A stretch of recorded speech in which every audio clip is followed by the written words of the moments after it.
So we'll go ahead with next question, 24th. The damping force on an oscillator is directly proportional to the velocity. अभी damping force क्या होता है वो समझने के लिए we have a pendulum with us. तो देखो ये pendulum जैसा है, it has a string रस्सी and नीचे एक मास है. अब इसको अगर मैं डिस्प्लेस करके छोड़ देता हूँ, it performs oscillatory motion, right? And if you notice, slowly वो उसका मोशन स्टॉप हो जाएगा. अब ये क्यों हो रहा है? क्योंकि ये जो पेंडुलम था ये एयर से पास हो रहा है और एयर इस पर क्या लगा रहा है? रेजिस्टेंस का फोर्स. कौन सा फोर्स? रेजिस्टेंस. इसको बोलते हैं ड्रैग फोर्स. क्या बोलते हैं? तो जब एक ऑब्जेक्ट या जैसे इवन अ पेंडुलम या जैसे तुम खुद जब झूले पे बैठते हो स्विंग पे, तो स्लोली मोशन का एम्पलीट्यूड क्या होता है? कम. ऐसे मोशन को बोलते हैं डैम्प्ड मोशन. क्या बोलते हैं? तो जो डैम्पिंग फोर्स है it is proportional to velocity, ऐसा बोला है. Damping force on an oscillator is directly proportional to velocity. The unit of constant of proportionality, तो फोर्स इक्वल टू, जब प्रोपोर्शनलिटी हटाओगे तो कोई कांस्टेंट लिखोगे. वैसे बाय द वे इसको बी से डिनोट करते हैं और इस कांस्टेंट ऑफ प्रोपोर्शनलिटी को बोलते हैं डैम्पिंग कांस्टेंट. क्या बोलते हैं इसको? Damping constant. और आपको बस डैम्पिंग कांस्टेंट के यूनिट्स पूछे हैं तो बहुत सिंपल है. Damping constant is force by velocity. Force होता है मास इनटू एक्सेलरेशन. अब मैं मास के टर्म में क्यों लिख रहा हूँ? क्योंकि kilogram kilogram kilogram kilogram. Newton दिखा क्या? नहीं. Upon velocity. ओके, तो मुझे बताओ मास मतलब किसमें? किलोग्राम. एक्सीडेंट किस में होता है? मीटर पर सेकेंड स्क्वायर. स्पीड किस में होता है? मीटर पर सेकेंड. ये मीटर ये सेकेंड क्या हो गया? कैंसल. तो क्या बचा? किलोग्राम पर सेकेंड. तो किलोग्राम पर second, option number C. Done. Next question. If the dimensions of a physical quantity are given by MLT, गलत है ये, there is a printing mistake here. MLT नहीं होना चाहिए, M⁴A, L⁴B और T⁴C ऐसा बोलना चाहिए. तो M⁴A, L⁴B and T⁴C. So if the dimensions of a physical quantity are M⁴A, L⁴B, T⁴C, then the physical quantity will be. तो बहुत सिंपल सा क्वेश्चन है. A से स्टार्ट करेंगे.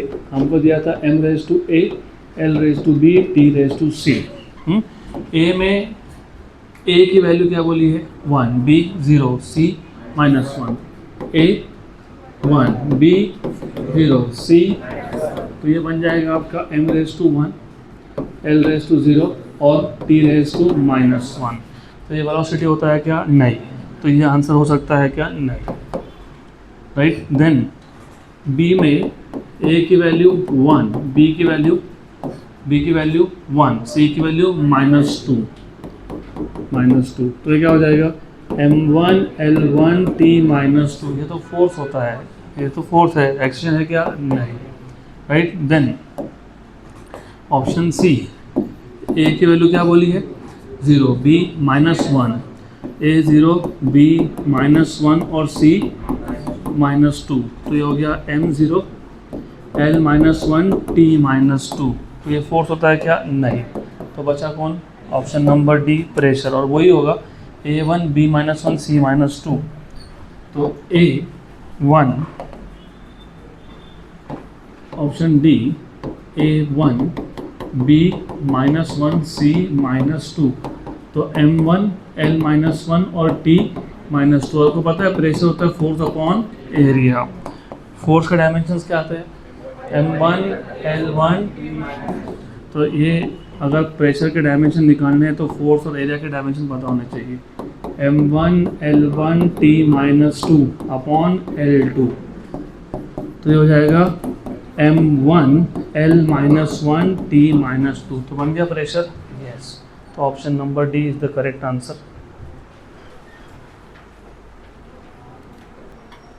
Next question. Which of the following 5 physical parameters have the same dimension. तो 5 parameters है, इसमें से किसके डायमेंशन सेम ऐसा पूछा है.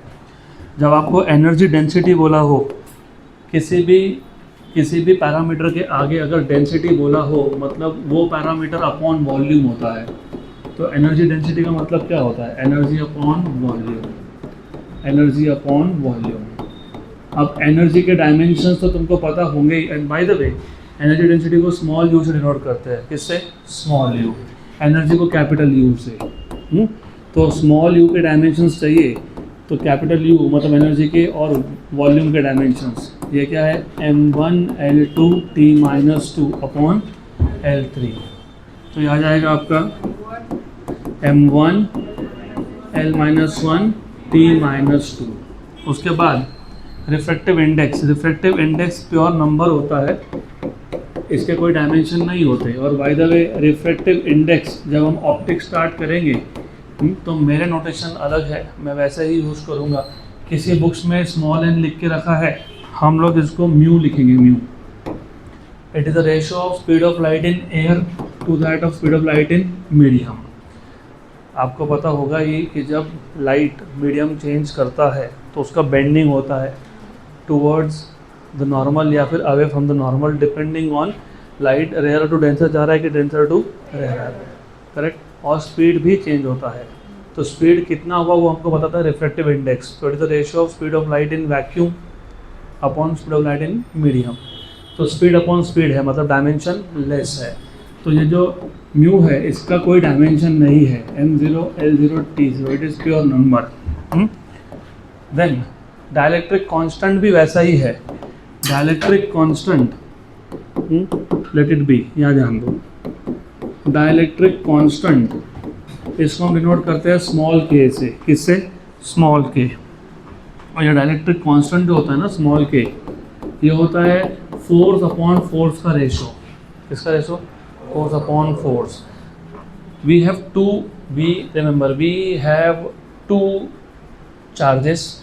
उन दो चार्ज को हमने पहले वैक्यूम में रखा और उनका फोर्स कैलकुलेट किया, फिर उन्हीं दो चार्जेस को उतने ही डिस्टेंस में किसी और मीडियम में रख दिया, same charges at same distance, और वापस से फोर्स कैलकुलेट किया।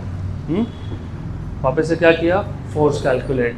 तो force between two charges in vacuum upon force between two charges in medium, इसका रेशो होता है डाइलेक्ट्रिक कांस्टेंट। इसका मतलब ये भी डायमेंशन लेस है क्योंकि ये फोर्स अपॉन फोर्स का रेशो है। तो दो सिमिलर क्वांटिटी का रेशो हमेशा क्या होता है? Dimensionless. मतलब ये तो पक्का हो गया कि second and third they are dimensionless. लेकिन ऑप्शन में 2 और 3 कहीं दिखा क्या? नहीं, राइट। तो हमको अभी यंग्स मॉडुलस चेक करना पड़ेगा। यंग्स मॉडुलस जिनको याद नहीं उनके लिए मैंने ये बताया था कहीं पे, नहीं तो कोई बात नहीं। देखो Young's modulus, modulus of rigidity and bulk modulus, 3 type के मॉडुलस होते हैं। वो आपको इसी साल चैप्टर नंबर 6 में आएगा, 11 में ही है वो। यंग्स मॉडुलस, बल्क मॉडुलस या फिर modulus of rigidity, modulus of rigidity, ये तीनों के तीनों रेशो होते हैं स्ट्रेस अपॉन स्ट्रेन के। किसके? Stress upon strain. और स्ट्रेस होता है फोर्स अपॉन एरिया। क्या होता है? Force upon area. और स्ट्रेन होता है number, just a number. Young's modulus के केस में स्ट्रेन होता है change in length upon original length. Bulk modulus के केस में ये होता है change in volume upon original volume, right. तो ये जो स्ट्रेन है ना, स्ट्रेन ये डायमेंशन लेस ही होता है, नंबर होता है, राइट। इसका मतलब स्ट्रेस के डायमेंशन फोर्स अपॉन एरिया और मॉडुलस का डायमेंशन भी फोर्स अपॉन एरिया, और प्रेशर भी क्या होता है? Force upon area. तो फोर्स अपॉन एरिया के डायमेंशंस मतलब क्या? m1 l-1 t-2 पूरा सॉल्व करके, ओके। तो m1 l-1 t-2 किसके आए थे? Energy density. तो एनर्जी डेंसिटी मतलब 1 और 4, इसके डायमेंशन क्या है? सेम। तो आंसर क्या आएगा? ए। अब बात बची मैग्नेटिक फील्ड की। तो मैग्नेटिक फील्ड के डायमेंशंस आपके टेक्स्ट बुक के क्वेश्चन में हमने निकाले थे। You one in orange and black shirt, तुम यस यू, तुमको मैं 3 दिन से नोटिस कर रहा हूँ, कभी इधर कभी उधर, यहाँ छोड़ के हर जगह पे तुम्हारा ध्यान है और हंसते ही रहते हो। नहीं चलेगा। मेरे को बताओ तो तुम मैग्नेटिक फील्ड के डायमेंशन कैसे निकाले थे हमने? हाँ यस यू स्टेट बोर्ड में एक क्वेश्चन था जिसमें आपको बोला था कि अगर एक इलेक्ट्रॉन है हमारे पास, electron, we have a electron, remember electron is moving with velocity v, it has a charge e, it enters a magnetic field b and the force acting on the electron is b into e into v. हमने तब b के मतलब magnetic field के dimensions find किए थे. कैसे किए थे? Force upon charge into speed. ये v वॉल्यूम नहीं है, ये v स्पीड है. तो मैग्नेटिक फील्ड के डायमेंशन इक्वल टू फोर्स के डायमेंशन अपॉन चार्ज के डायमेंशन, ये चार्ज है इनटू v के डायमेंशन. तो तुम बताओ, बाकी कोई बीच में बोलेगा नहीं. फोर्स के डायमेंशंस क्या है? m1 l1 t-2. और तुम ही बताओगे इसके आगे चार्ज के डायमेंशंस क्या है? करंट का डेफिनेशन क्या है? Charge upon time. Current is charge upon time. तो चार्ज क्या हो गया? Current charge upon time. तो चार्ज क्या हुआ? Current into time. Current into time. तो करंट इनटू टाइम मतलब a1 t1. वेलोसिटी के डायमेंशंस क्या है? m1 नहीं आता है उसमें, l1 t-1. l1 cancel. तो m1 l1 क्या हो गया? कैंसल. राइट, क्या हो गया? कैंसल. t + 1 - 1 क्या हो गया? कैंसल. तो ये a - 1 जाएगा ऊपर और t-2 था वैसे ही.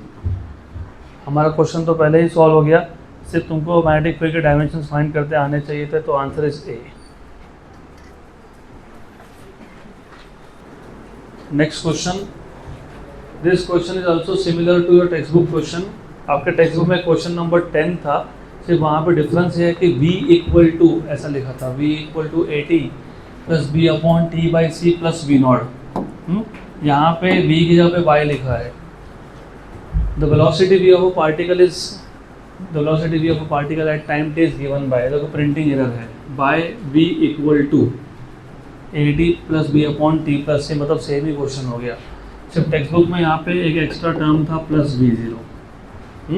तो सेम क्वेश्चन है टेक्स्ट बुक का question, exactly same. Where a b and c are constants, the dimensions of a b and c are. देखो अभी इस टाइप के क्वेश्चन में सबसे पहले आप टाइम में क्या ऐड कर रहे हो? c. दो क्वांटिटी को कब ऐड कर सकते हैं? When they have same dimension. तो c के डायमेंशन क्या हो गए? सेम मतलब क्या हो गए? t⁻1. बराबर. एक ही ऑप्शन है जहाँ पे t⁻1 है. कौन सा?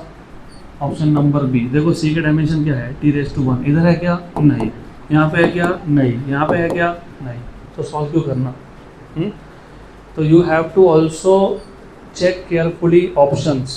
आपको a b एंड c के डायमेंशन पूछे थे और हमको दिख रहा है कि t में मैं c ऐड कर रहा हूँ, मतलब c और t के डायमेंशन सेम है, मतलब c के डायमेंशन t⁻1 है. एक ही ऑप्शन था जहाँ पे t⁻1 था. तो we will not solve such question. फिर भी तुमको करना है.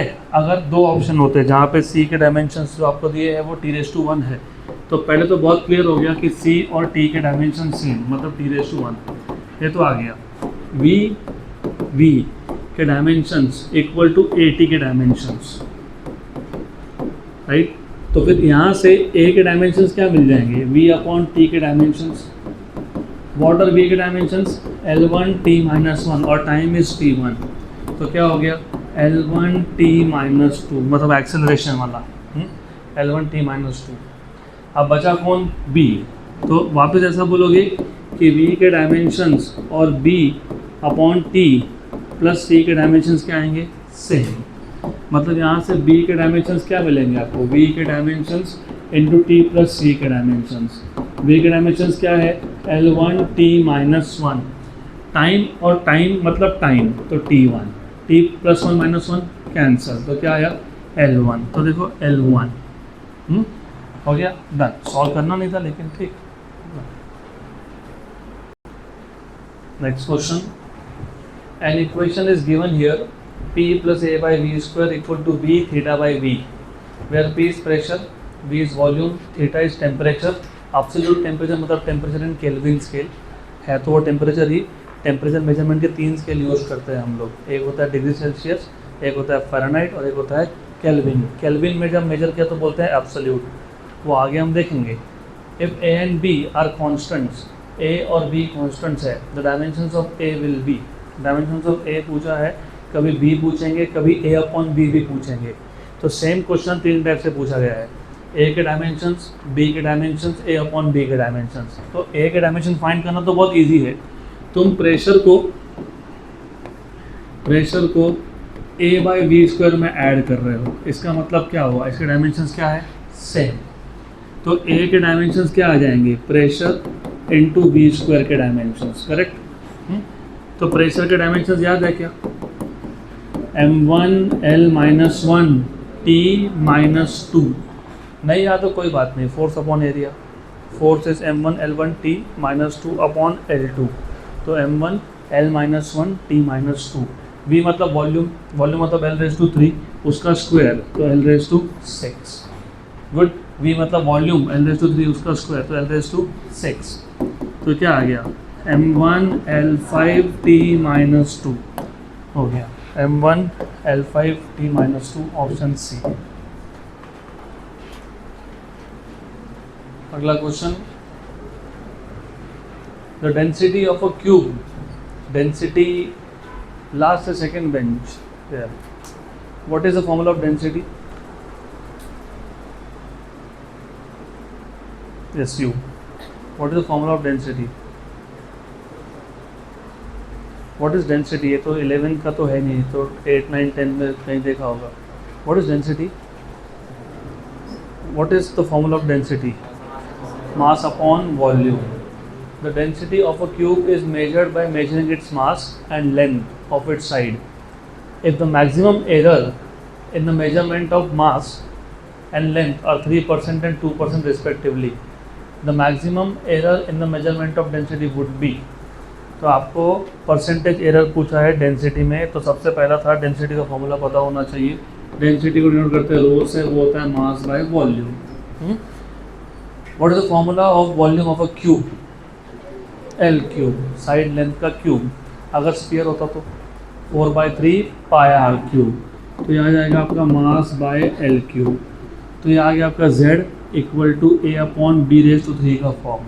तो delta rho by rho into 100 क्या आएगा, delta m by m into 100 plus 3 delta l by l into 100। Mass measurement में जो एरर था, परसेंटेज एरर था, कितना था 3%, प्लस 3 इंटू लेंथ मेजरमेंट में 2%, 3 इंटू 2 6 प्लस 3 9, तो answer is 9%, option number D.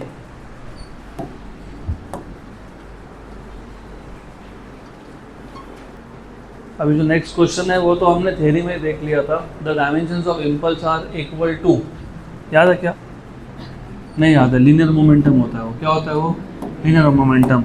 ऐसा क्यों होता है, सबसे पहले तो पता होना चाहिए, इम्पल्स मतलब जे, ये होता है फोर्स इनटू टाइम, क्या होता है ये, फोर्स इनटू टाइम, लेकिन according to Newton's law force is change in momentum upon time, Newton second law, F equal to D P by D T, तो डी पी क्या हो गया, एफ डी टी, मतलब लीनियर मोमेंटम मतलब change in linear momentum मतलब force into time, ये भी कौन है, फोर्स इनटू टाइम है, तो क्या आ गया, सेम डायमेंशन। अगर ये याद है तो ठीक है, नहीं याद है क्योंकि ये फॉर्मूला तुम स्कूल में सीखे होंगे, वापस सीखोगे, इतना तो पता होना चाहिए। इम्पल्स मतलब फोर्स का डायमेंशन इनटू टाइम का डायमेंशन, इम्पल्स डिफाइन ही ऐसा होता है, फोर्स इनटू टाइम, तो m1 l1 t-2 और t1, तो क्या हो गया m1 l1 t-1, ये और मोमेंटम मतलब मास इनटू वेलोसिटी, वो भी सेम आता है, मास मतलब m1, वेलोसिटी मतलब l1 t-1, तो दोनों सेम आ गए, क्या es, done, linear momentum. Next question, the time dependence of a physical quantity p is given by, time dependence of a physical quantity p is given by, तो p equal to p naught exponential of at square, p equal to p naught exponential of at square, exponential of at square, exponential ये dimensionless होता है, e raise to anything dimensionless है, और जो ऊपर लिखा है वो भी डायमेंशन लेस होता है। Where A is a constant and T is time, constant A has, देखो p equal to P naught exponential, exponential मतलब ई रेज टू, मैंने आपको पहले भी बताया था ये डायमेंशन लेस होता है। तो एक्सपोनेंशियल डायमेंशन लेस है क्योंकि e raise to 2, e raise to 3, e raise to 4 ऐसा ही लिखते हो, तो ये डायमेंशन लेस है और इंडेक्स भी डायमेंशन लेस है। इसका मतलब a और टी स्क्वायर ये हो गया m0 l0 t0, तो a आ गया आपका m0 l0 t0 upon T square. Okay, तो ये हो गया आपका m0 l0 t0 upon t2, मतलब m0 l0 t minus 2, m0 l0 t minus 2 कहाँ पे b।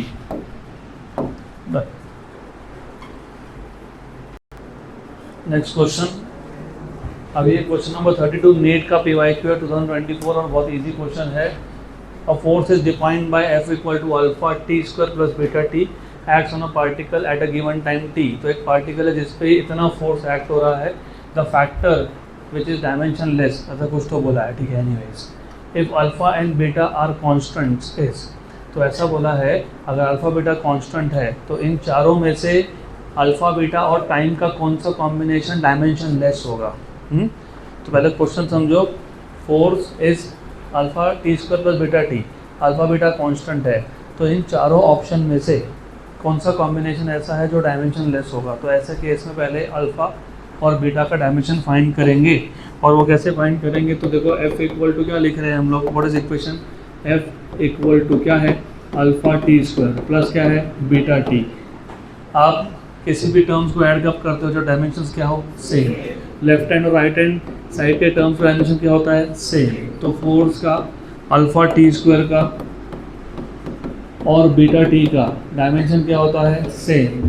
तो पहले इतना यूज कर लेना, यहाँ से अल्फा मिल जाएगा तुमको फोर्स अपॉन टी स्क्वायर, तो अल्फा का डायमेंशन क्या मिल जाएगा फोर्स का डायमेंशन अपॉन टी स्क्वायर का डायमेंशन, मतलब क्या आएगा m1 l1 t minus 2 upon t2, मतलब क्या हो जाएगा m1 l1 t minus 4 t minus 4।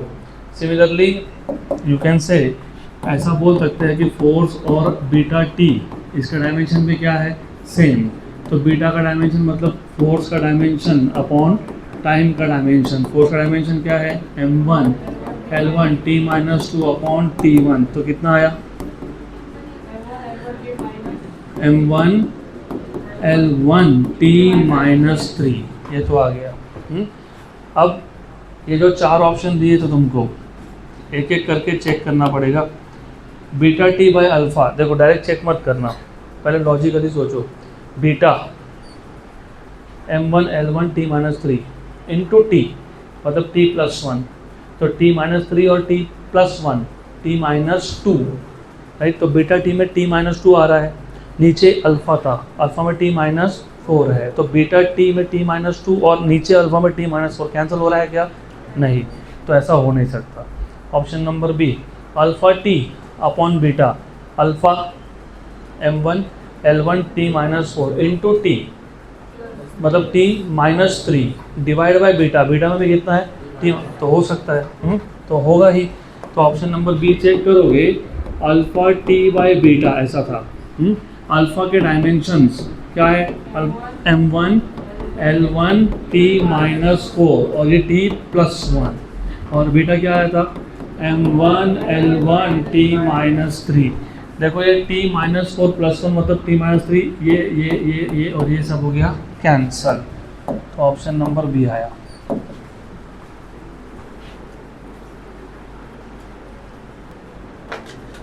Next question, if force F, acceleration A and time t are chosen as fundamental quantities, the dimensions of energy are। तो normally हम लोग जो method use करते हैं हम लोग बोलते हैं कि energy is proportional to F A और टी बोला है ना, तो F raise to X, A raise to Y, T raise to Z. ये हमारा नॉर्मल मेथड है। ये मेथड आप यूज़ नहीं करोगे, मैं से बता रहा हूँ कि आप ऐसा करते हो, अब इसके आगे से वो बंद करना है।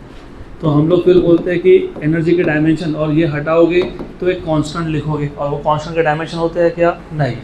तो मैंने वो स्टेप स्किप कर दिया क्योंकि डायमेंशन तो वैसे भी लिखने नहीं। किसके डायमेंशन? फोर्स के raise to X, acceleration raise to Y, time raise to Z, और ये टी मतलब टाइम ही बोला है तो टाइम ही रखना उसको। एनर्जी मतलब m1 l2 t minus to, force मतलब m1 l1 t minus two raise to x, acceleration होता है l1 t minus two raise to y, और टाइम तो टाइम ही है रेज टू z। ये तुमको मेथड यूज़ नहीं करना है, सिर्फ मैं बता रहा हूँ कि ऐसा करते हैं और ऐसा करना नहीं है। m1 l2 t minus two m raise to x, right, एक ही जगह पे m है, गुड, बस l raise to x y, तो l raise to x plus y, t raise to minus two X minus two Y and plus z, right, इधर देखो minus two X minus two Y और z। उसके बाद if you remember x equal to 1, x plus Y equal to 2, तो यहाँ से मिल जाएगा y equal to 2 minus X, तो 2 माइनस 1 मतलब कितना? 1, राइट, और यहाँ से minus two X minus two Y plus Z equal to क्या? माइनस 2, बराबर। माइनस टू एक्स की वैल्यू 1 थी, y की वैल्यू भी 1 आई ना, हाँ, good, plus z equal to क्या? माइनस 2, पक्का पक्का 100%, कोई गड़बड़ नहीं। ये -4 है, वहाँ जाके +4 हो जाएगा, हाँ, तो z equal to minus two plus 4 कितना आया? 2, राइट। तो therefore energy was proportional to f raise to x, a raise to y और t रेज टू z, तो F1 A1 T2, F1 A1 T2 आया। लेकिन ऐसा हमको करना नहीं है। ऐसा क्यों नहीं करना तो बताता हूँ। मेथड नंबर 2, कोई भी कॉम्पिटिटिव एग्जाम हो, चाहे वो CET है या नीट है या JEE है, टाइम कंस्टेंट है, हमको कम से कम टाइम में क्वेश्चन सॉल्व करना है। एनर्जी के डायमेंशंस हमको इन टर्म्स ऑफ फोर्स चाहिए, इन टर्म्स ऑफ एक्सेलेरेशन चाहिए, इन टर्म्स ऑफ टाइम चाहिए। तो ऑलवेज थिंक एनर्जी मतलब वर्क, राइट, एनर्जी मतलब वर्क का फोर्स के साथ कोई कनेक्शन है क्या? Any formula? Force into distance, तो work which is energy which is force into distance, तो एनर्जी इक्वल टू Fx, मतलब एनर्जी और फोर्स का रिलेशन तो मिल गया। हमको x चाहिए था, नहीं चाहिए था, हमको कौन चाहिए था? Acceleration and time, right. अब कैसे लाएंगे? You know, speed is distance upon time, हाँ, तो डिस्टेंस क्या हो गया? स्पीड इनटू टाइम हो गया ऐसा। तो यहाँ पे लिखेंगे E equal to F into X, मतलब BT, करेक्ट, पक्का पक्का, गुड। हमको V चाहिए था कि A चाहिए था? A, हमको V चाहिए क्या? नहीं। तो हमको पता है क्या कि एक्सेलेरेशन होता है वेलोसिटी बाय टाइम, पता है ना ऐसा? तो वेलोसिटी क्या हो गया? A into T. तो देयरफॉर ये जो आपके पास E था, F into V into T, और V खुद क्या हो गया? AT। तो क्या बन गया? FAT²। क्या हो गया? FAT², FAT², option number B. तो डायमेंशंस हर बार यूज़ नहीं करने हैं, टाइम ज़्यादा जाएगा। अगला question, if E and G denote energy and gravitational constant, then E by G has a dimensions of, by the way energy के डायमेंशन तो सबको याद है ही, m1 l2, और G के डायमेंशंस हमने 3 बार ऑलरेडी फाइंड किए, m माइनस 1 l3, पक्का, sure, and t minus 2। E by g मतलब इन दोनों को डिवाइड करेंगे, और जानबूझ के मैंने एक के नीचे एक लिखा है। जब डिवाइड करूँगा तो m1 और m-1 ऊपर आ जाएगा, तो क्या हो जाएगा M2 माइनस कैसे होगा, ये ऊपर जाएगा ना, L2 L3 तो L-1 और T -2 कैंसल, तो M2 L-1 कहाँ पे है sir, option number A, done.